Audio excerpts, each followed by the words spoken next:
ഭരണപക്ഷത്തു നിന്ന് വനം വകുപ്പിനെതിരെ ഉണ്ടാകുന്ന വിമർശനങ്ങളിൽ പരിഭവമുണ്ടെന്ന് മന്ത്രി എ കെ ശശീന്ദ്രൻ.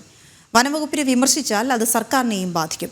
മന്ത്രി രാജിവെച്ചാൽ വന്യജീവി ശല്യം അവസാനിക്കുമെന്ന് ഗ്യാരണ്ടി ഉണ്ടെങ്കിൽ രാജിക്ക് തയ്യാറെന്നും എ കെ ശശീന്ദ്രൻ. അതേസമയം ജനീഷ് കുമാറിനെതിരായ പരാതിയിൽ ജനീഷ് കുമാറിനെ ന്യായീകരിച്ച മന്ത്രി. എംഎൽഎയുടെ പ്രതികരണം ആ സമയത്തെ വികാരത്തിന്റെ പേരിലുണ്ടായതെന്ന് എ കെ ശശീന്ദ്രൻ.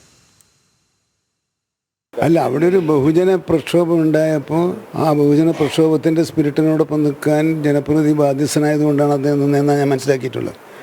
അല്ലാതെ അദ്ദേഹം ഗവൺമെൻറ്റിനെതിരെ ഒരു പടവാളോ യുദ്ധപ്രഖ്യാപനമോ നടത്തുന്ന ഒരാളല്ല. അയാൾ വളരെ മാന്യമായി രാഷ്ട്രീയ പ്രവർത്തനം നടത്തുന്ന പക്വതയുള്ള അറിവുള്ള ഒരു MLA ആണ്.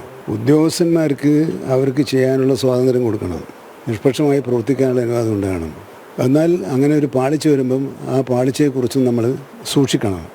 അപ്പോൾ വനം വകുപ്പ് ഞാൻ നേരത്തെ പറഞ്ഞ പോലെ എല്ലാ വകുപ്പിലെയും ഉദ്യോഗസ്ഥന്മാർ 101% പത്രമായിട്ടുള്ളവരല്ല. ചില പോരായ്മകളുള്ളവർ എല്ലാ വകുപ്പിലുണ്ട്. അവരെ തിരുത്തിക്കൊണ്ട് മുമ്പോട്ട് പോകുക എന്നുള്ളതാണ് ഗവൺമെൻറ്റിന് ചെയ്യാനുള്ളത്.